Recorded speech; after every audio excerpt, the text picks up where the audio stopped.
Namato Ratana Tayassa. May I pay homage to Triple Gem, the Buddha, Dhamma, and the Sangha. My respect goes to my parents and my teachers. Hello, good evening, everyone. So today is Wednesday, the 26th of May 2021. And this is Achan Sujan from Warapunya Meditation Center, Aberdeen, Scotland. So as usual, I'm here with you all tonight. And first of all, apologies for a little delay due to so many things happening from very early morning till now. Because of this special ceremony, so-called Vesakha ceremony, or the celebration of Buddha's birth, his enlightenment, and his passing away, or known as the Parinibbana, or Mahaparinibbana. Right? Hello, Margaret. I hope your travel went well. Hello, Ranjani. Hello, Anish from Thailand. Chaturong and everyone. Hello, Karina. Good evening. Happy Vesak Day as well.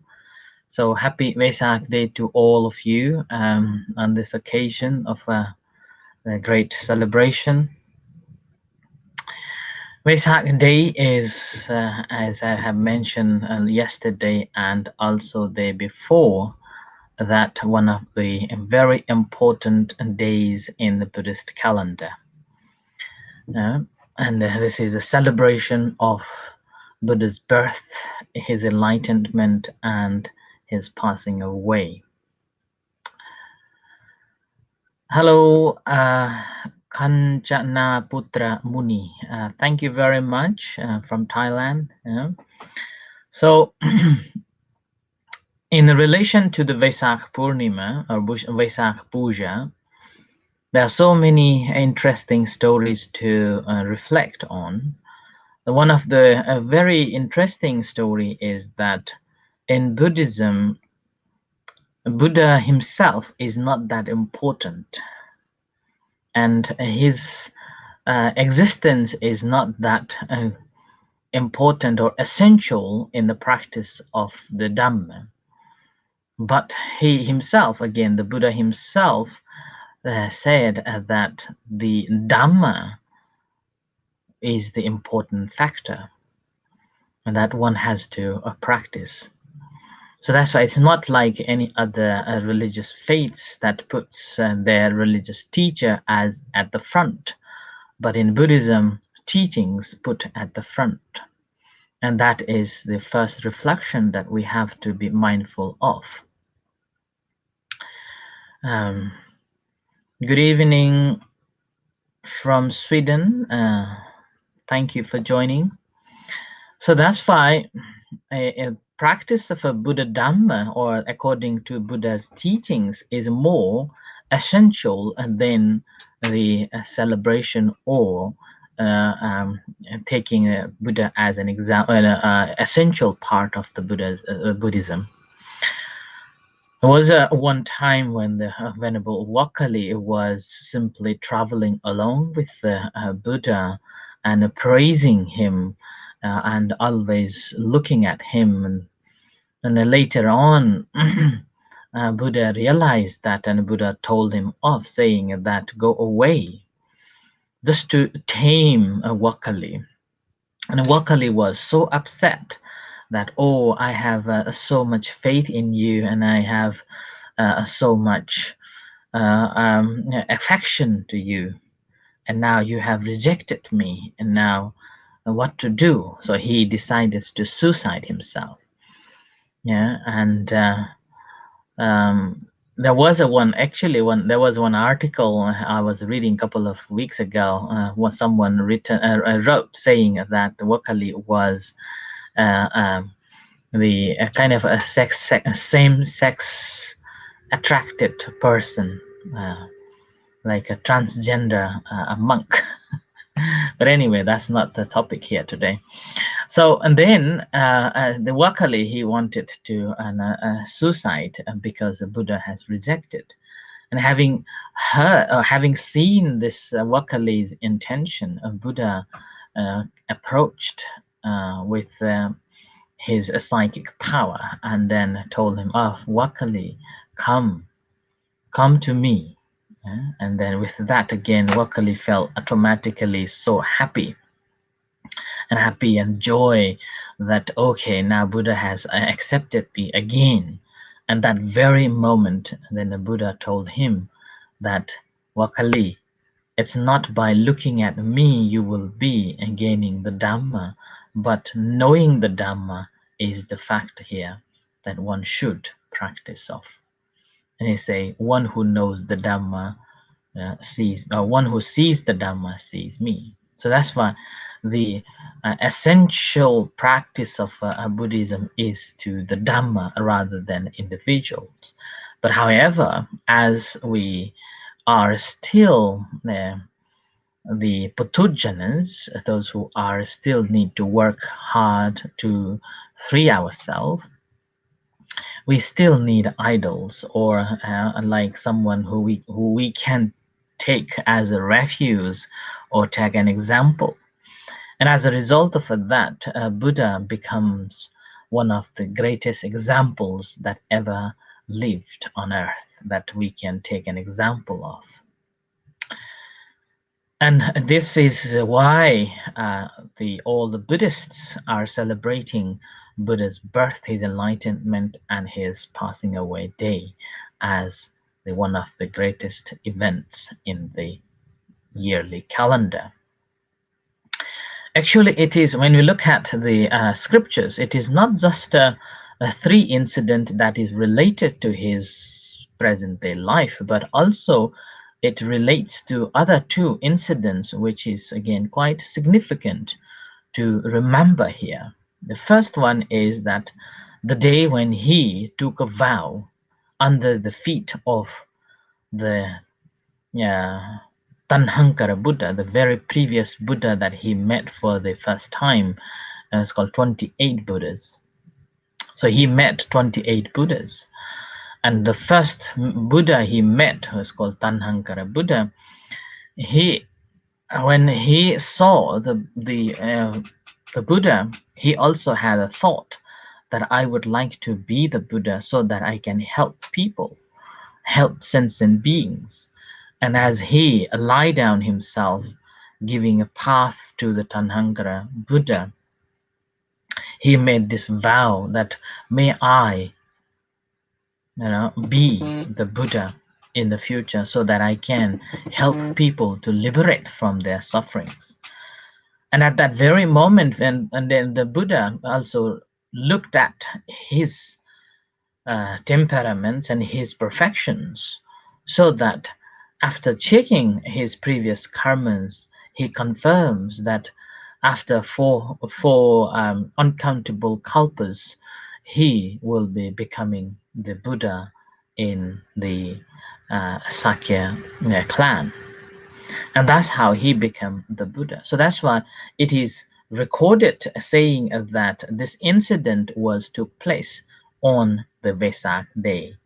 So that's why this is the first incident that we should be remembering, that the day when he took a vow to be the Buddha took place on the Vesak day. And a second incident is the day when he was born. Like he was born in 2600, over 600 years ago. If you look at from the BC, some people would say that he was born 623 BC, and others may say differently. And there are other people also claiming that he was born in 563 or something like that. But that's not the question of the dates. What we need to remember that the celebration that we are celebrating as the Buddhist era is 2564 in Thailand, and in Southeast Asia is 2565. So So again, the year is different.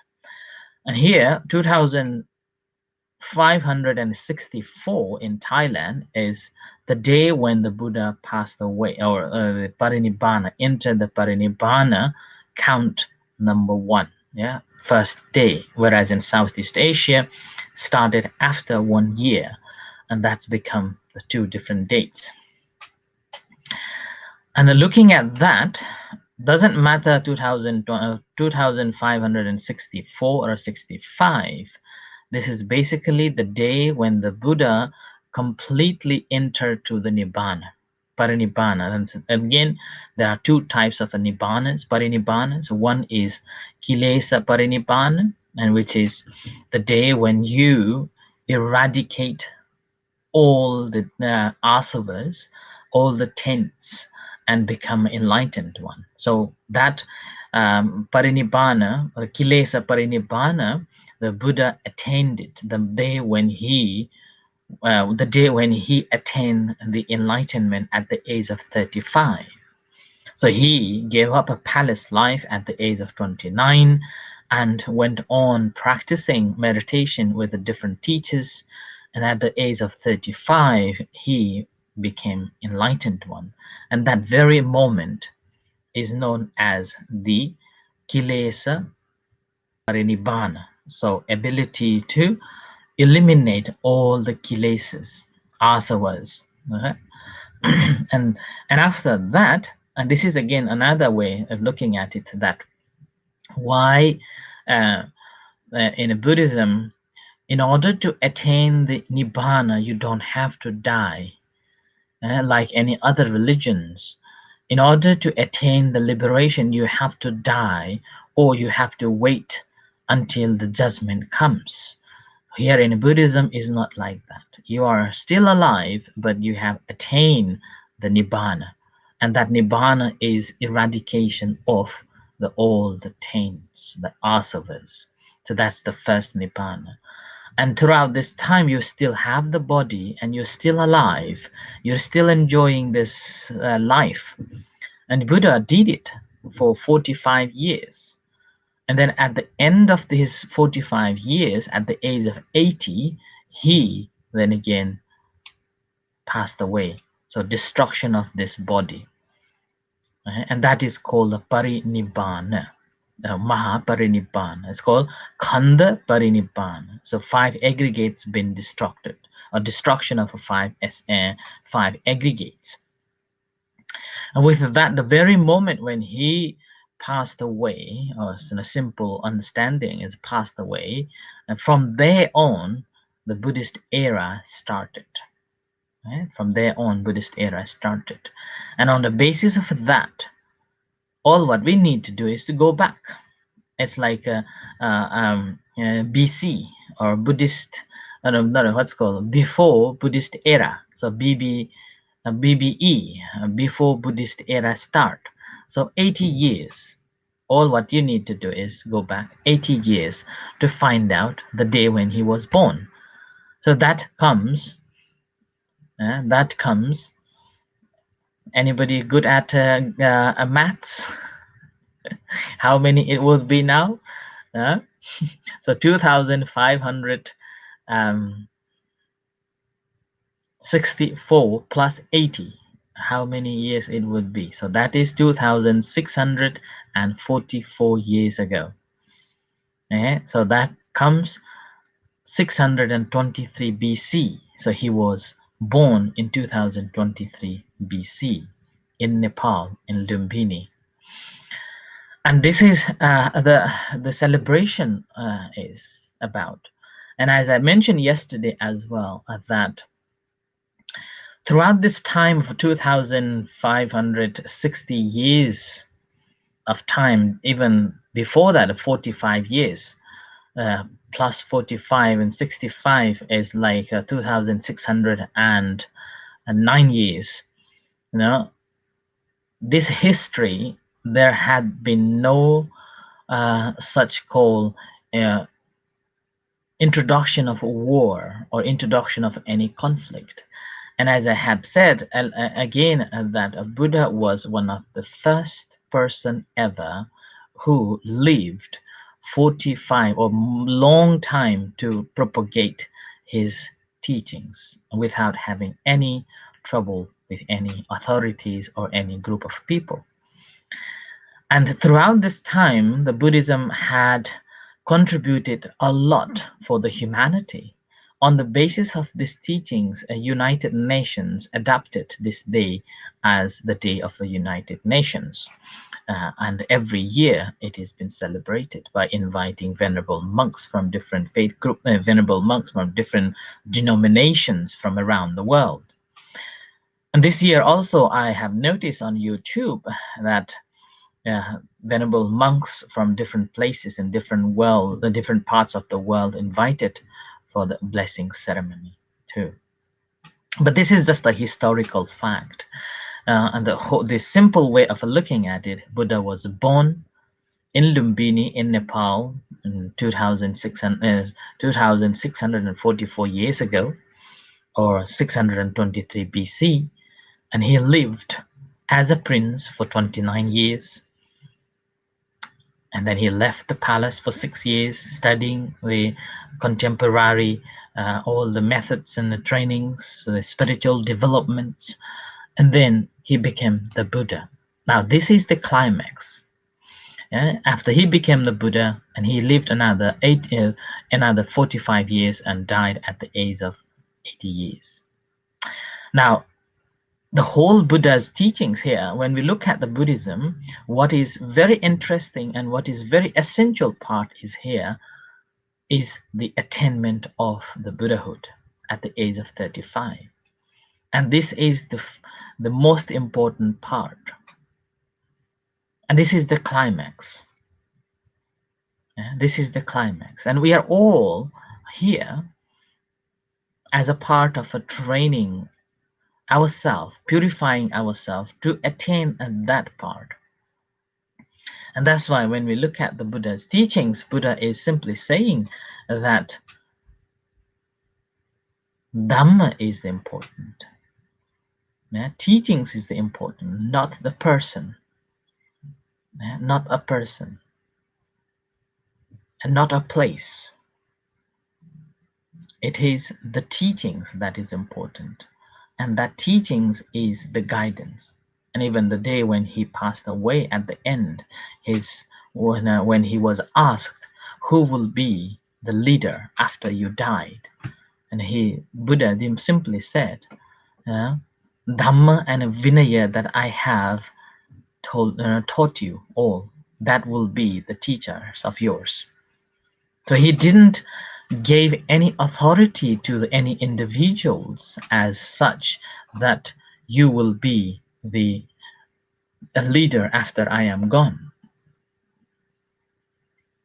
He said that the Dhamma and Vinaya, the Dhamma is the entire teachings that he taught throughout this 45 years, and the Vinaya, all the rules and regulation or any other, any moral values or more ethical practices.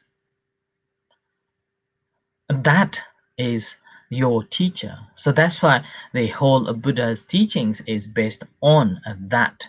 And all the monks are encouraged to follow that instruction. And this is why sometimes Buddhism is not well organized.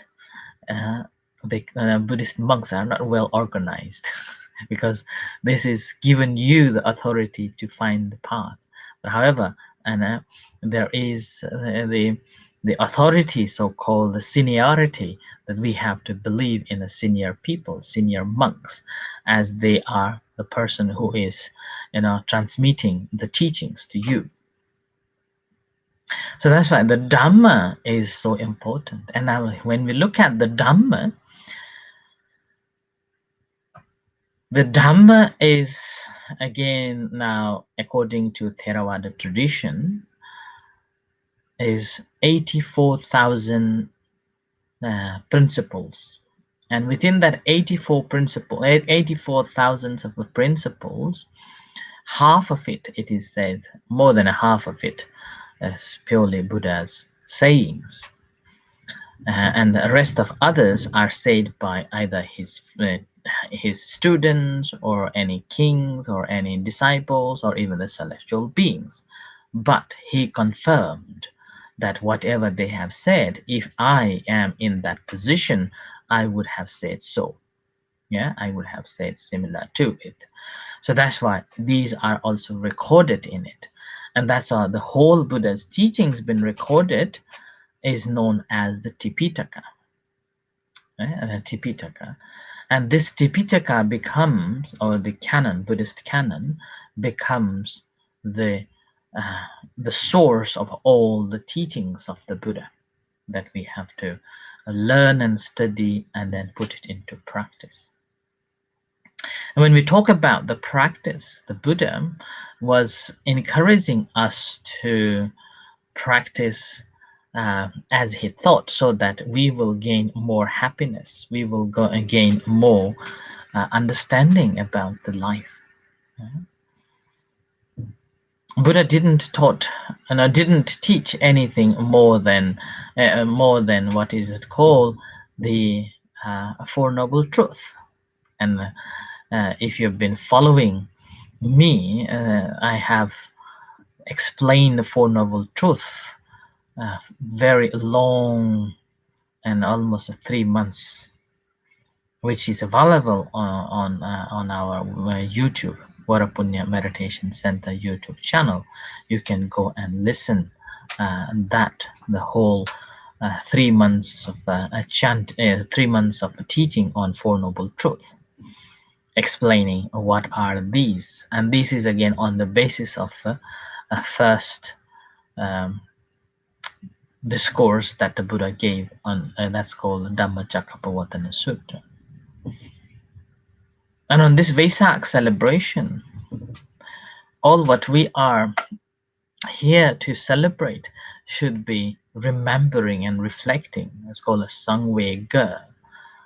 Doesn't matter how famous or how successful you are, at the end, we have to go. We have to go. So this is again, as Anish is saying, that if you would like to read the Dhammacakkappavattana Sutta, you can go on suttacenter.net as well. Okay, so that's another information to you.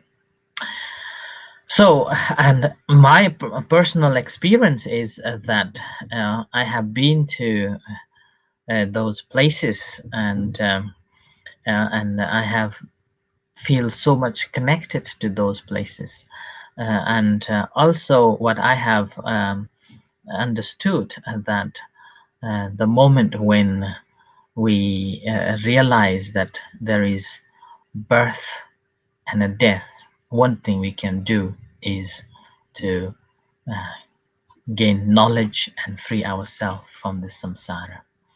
So I end here with this. May you all be well and happy, and may you have a prosperous life, successful and material in a worldly and in a spiritual world. And happy Vesak. May the Buddha Dhamma Sangha bless you for you all until the end of this attainment of Nibbana. Sadhu. Thank you, everyone.